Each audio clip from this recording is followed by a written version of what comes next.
जोहार साथियों, मैं मुकेश बिरवा। भाजपा और आरएसएस को हिंदुओं के वास्तविक जागरण से डर लगता है।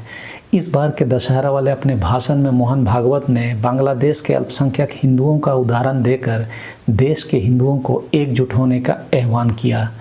मैंने अपने इस वाले वीडियो में विस्तार से जो उन्होंने दशहरा के मौके पर दिया था उसका विश्लेषण किया, आप जाकर देख सकते हैं। भाजपा और आरएसएस के लोग हिंदुओं को डराकर एकजुट करने का ऐलान तो करते हैं, लेकिन वहीं पर यदि भारत के अल्पसंख्यक एकजुट होते हैं तो आरएसएस और भाजपा को डर लगता है। यानी यह जो डर है एक दूसरे को साथ देती है। यदि हिंदू डरे तो भाजपा और आरएसएस का धंधा चल निकलता है, और यदि अल्पसंख्यक एकजुट हो जाते हैं तो भाजपा और आरएसएस को डर लगता है। एक रिपोर्ट satyahindy.com में छपी है, उसी के आलोक में मैं यह जानकारी आपको दे रहा हूँ। 27 सितंबर को दिल्ली के बसंत कुंज स्थित रंगपुरी कॉलोनी के 2 कमरों के फ्लैट से पुलिस को एक कमरे में 46 साल के हीरालाल शर्मा और दूसरे कमरे में उनकी 26 साल की बेटी नीतू, 24 साल की निक्की, 23 साल की नीरू और 20 साल की निधि की लाश मिली। घर में राशन नहीं के बराबर था। सल्फास के 3 खाली पैकेट अलबत्ता वहाँ पर पड़े थे। इंडियन स्पाइरल इंजरीज सेंटर में काम करने वाले हीरालाल की नौकरी छूट गई थी। बैंक खाते में बचे मात्र 200 रुपये हीरालाल की आर्थिक तंगी की गवाही दे रहे थे। हीरालाल की पत्नी का कैंसर से पिछले साल ही निधन हो गया था। हीरालाल शर्मा बेहद धार्मिक प्रवृत्ति के व्यक्ति थे। हर मंगलवार हनुमान जी को प्रसन्न करने के लिए व्रत रखते थे। चुपचाप अपने काम से काम रखने वाले वे व्यक्ति थे, लेकिन आर्थिक दुष्चक्र में फंसकर हताश हो गए। मुक्ति के लिए सामूहिक आत्महत्या का फैसला पूरे परिवार का था, या फिर हीरालाल ने अपने बेटियों को जहर खिलाने के बाद जान दी, इसकी जानकारी अब शायद ही हो पाए। लेकिन यह हालात के सामने दुर्बल पड़ चुके एक धर्मवीरू हिंदू की कथा जरूर है, जिसके जागृत और एकजुट होने का मंत्र जाप दुनिया का सबसे बड़ा हिंदू संगठन होने का दावा करने वाला राष्ट्रीय स्वयंसेवक संघ यानी आरएसएस रात दिन करता रहता है। हीरालाल के परिवार की सामूहिक आत्महत्या पर दिल्ली के झंडेवालन में 12 मंजिला 3 टावर वाले नवनिर्मित आलीशान आरएसएस मुख्यालय में कोई हलचल न होनी थी न हुई। बहरहाल करीब 15 दिन बाद नागपुर में आरएसएस मुखिया के सालाना दशहरा भाषण में हिंदुओं की दुर्बलता की चिंताओं की लहर बदस्तूर उठ रही थी। आरएसएस के सरसंघचालक मोहन भागवत ने कहा कि दुर्बलता अपने आप में विपत्ति का कारण है, इसीलिए हिंदुओं को एकजुट हो जाना चाहिए। बांग्लादेश में हिंदू एकजुट हुआ, इसीलिए पिछले दिनों हुए हिंसक हमलों से कुछ बचत हो पाई। यह आरएसएस की स्थापना का शताब्दी वर्ष है, जिस पर सबकी नज़र थी। लेकिन मोहन भागवत के भाषण में हिंदू समाज की वास्तविक दुर्बलताओं को लेकर कोई चिंता नहीं दिखी। उन्हें चिंता नहीं कि भारत का आम हिंदू पुष्ट होने के लिए भोजन क्यों नहीं कर पा रहा है। हालिया भूख सूचकांक ने भारत को 105वें स्थान पर रखा है। ना उन्हें बेरोजगारी दिखती है जो इतिहास के सर्वोच्च शिखर पर है, ना इसकी चिंता है कि अमेरिकी डॉलर की कीमत 84 रुपये के पार चली गई है, और विश्व बैंक के मुताबिक 2024 में $6.85 प्रतिदिन से कम पर जीने वाले भारतीयों की तादाद 1990 की तुलना में बहुत अधिक हो चली है। यह सब तब है जब भारत सरकार उद्योगपतियों पर दिलो जान से फिदा है। पीएम मोदी किस तरह अडानी के लिए धंधा जुटाते हैं, इसका खुलासा फ्रांस से लेकर केन्या तक के भूतपूर्व और वर्तमान राष्ट्राध्यक्ष कर चुके हैं। केन्या में तो अडानी ग्रुप की एक डील के चलते राजनीतिक तूफान आया हुआ है, और केन्या में अडानी विरोधी प्रदर्शन भारत विरोधी प्रदर्शन में बदलने की गुंजाइश से कोई इनकार नहीं कर सकता। सोचिए, एक पूंजीपति दोस्त को फ़ायदा दिलाने के लिए भारत की ऐसी फजीयत हुई पड़ी है। इस समय सत्तारूढ़ पार्टी के प्रमुख को रिश्वत देने का मामला वहां गर्म है। केन्या के तत्कालीन राष्ट्रपति ने कहा है कि पीएम मोदी ने अडानी ग्रुप और उसके धंधे से परिचित कराया था जब वह गुजरात के मुख्यमंत्री थे।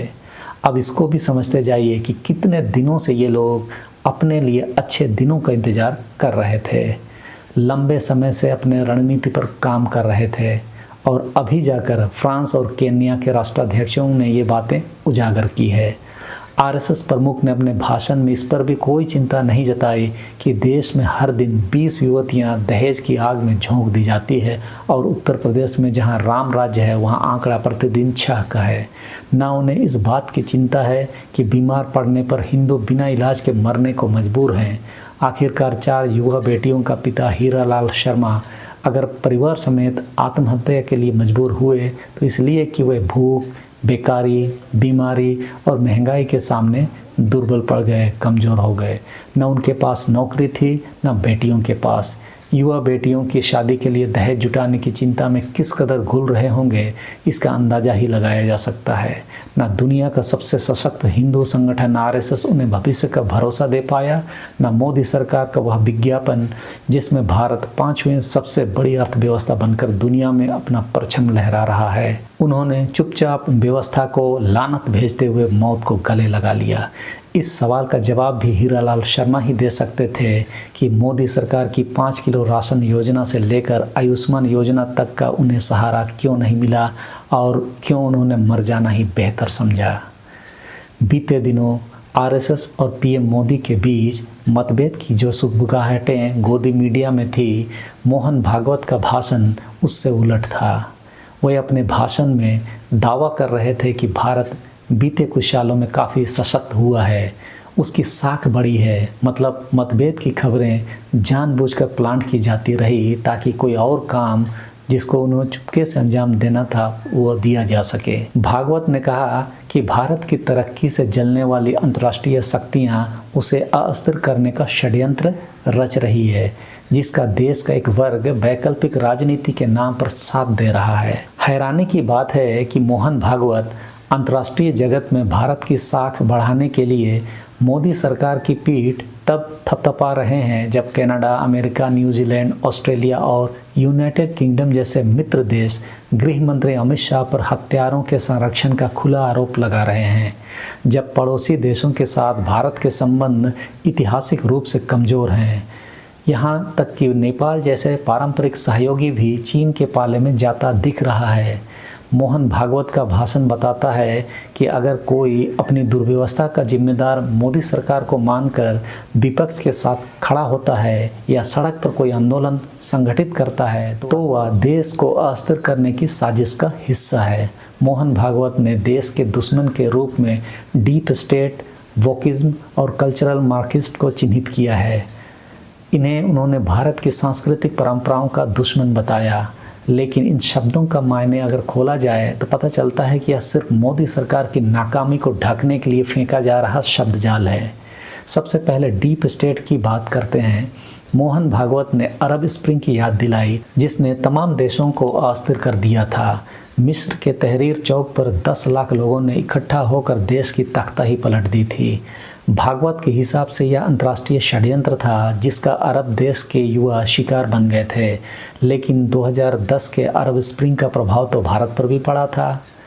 2011 में शुरू हुआ अन्ना हजारे का भ्रष्टाचार विरोधी आंदोलन भी उन्हीं प्रविधियों और सोशल मीडिया के जरिए फैला जिसके पीछे भागवत अरब देशों में साजिश खोज रहे हैं।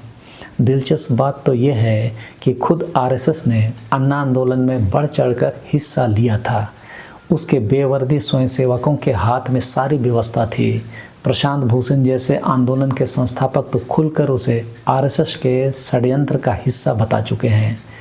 प्रधानमंत्री मनमोहन सिंह को बदनाम करने के लिए कॉरपोरेट ने जिस तरह तब अपने नियंत्रण वाले मीडिया को खुली छूट दी थी, वह बताता है कि षड्यंत्र का स्तर कितना बड़ा था। तो क्या आरएसएस मानेगा कि वह देश को अस्थिर करने के षड्यंत्र में शामिल था? क्या वह प्रधानमंत्री मनमोहन सिंह से माफ़ी मांगेगा? खासतौर पर जब तमाम घोटालों पर मुहर लगाने वाले तत्कालीन सीएजी विनोद रॉय अपने आकलन की गलती मान चुके हैं और अदालतें 1,76,000 करोड़ के 2G घोटाले के सभी आरोपियों को बरी कर चुकी है। यानी खुद वैसी गतिविधि को अंजाम दे तो बदलाव और दूसरे करें तो अरब स्प्रिंग। ये तो वही बात हो गई कि तुम करो तो रासलीला और दूसरे करें तो कैरेक्टर ढीला। हद है।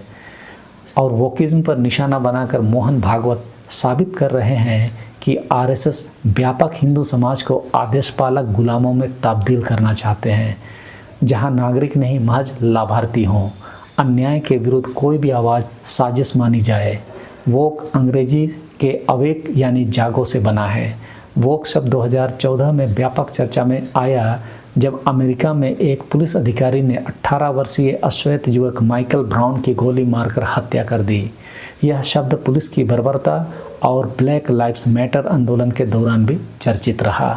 खास तौर पर अश्वेत आबादी ने इसे अपना नारा बना लिया। 2017 में ऑक्सफोर्ड डिक्शनरी में वोक शब्द को जगह मिली, लेकिन अमेरिका, यूरोप और ऑस्ट्रेलिया के दक्षिणपंथी राजनीतिक और आर्थिक परिसर में इसका इस्तेमाल मजाक उड़ाने के लिए किया जाने लगा। कुछ वैसे ही जैसे स्वतंत्रता आंदोलन के दौरान गांधीवादी कार्यकर्ताओं का मजाक सुराजी कहकर उड़ाया जाता था। हैरानी की बात नहीं कि अंग्रेजों के साथ खड़े आरएसएस के नेता और समर्थक भी उसमें शामिल थे। राहुल गांधी की जाति जनगणना से लेकर कॉरपोरेट लूट का हिसाब लेने तक की मांग आरएसएस को वोकिज्म लगता है। शासन प्रशासन में दलितों, पिछड़ों और आदिवासियों की भागीदारी की उनकी मांग आरएसएस की नज़र में हिंदू समाज को तोड़ने की साजिश है। जो स्वाभाविक है उसका डर ये बताता है। वह अपने मूल चरित्र में हिंदुओं की दुख तकलीफ के कारणों का निवारण करने वाला संगठन नहीं, बल्कि उनकी मुश्किलों का कारण बनी सरकार और कॉरपोरेट लूट का हित चिंतक है। वरना वोकिज्म जैसे उधार के शब्द से वह देश के लोगों को डराने का प्रयत्न न करता। और कल्चरल मार्क्सिज्म, जिस दौर में कम्युनिस्ट पार्टियां आज़ाद भारत के इतिहास में सबसे कमज़ोर स्थिति में है, आरएसएस को सिर्फ मार्क्सिज्म नहीं कल्चरल मार्क्सिज्म से खतरा नज़र आता है। इसे वह देश की संस्कृति पर हमला लगता है। यहाँ भी वह शोषण का झंडाबरदार नज़र आता है, क्योंकि मार्क्सिज्म के साथ जो संस्कृति जुड़ी है वह समता और समानता का सवाल उठाती है। वह मजदूरों के श्रम का मूल्य, उनके काम के घंटे निर्धारित करने और स्त्रियों को भी हर क्षेत्र में बराबरी देने की बात करती है।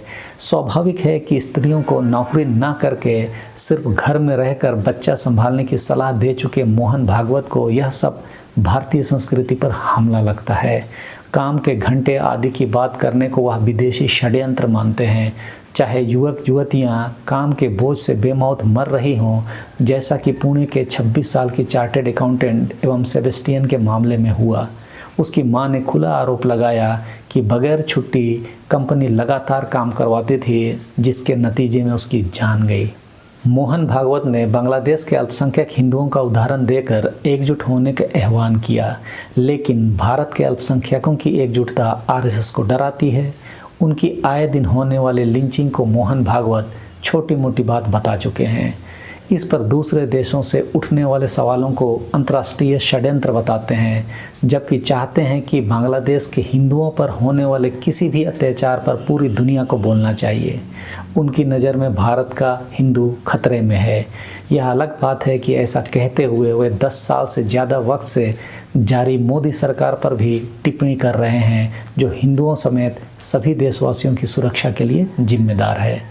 दरअसल मोहन भागवत कभी नहीं चाहते कि भारत की 80% आबादी रचने वाली हिंदू समाज में कोई वास्तविक जागरण आए और वह अपनी दुर्दशा के वास्तविक राजनीतिक, सामाजिक और आर्थिक कारणों को पहचाने।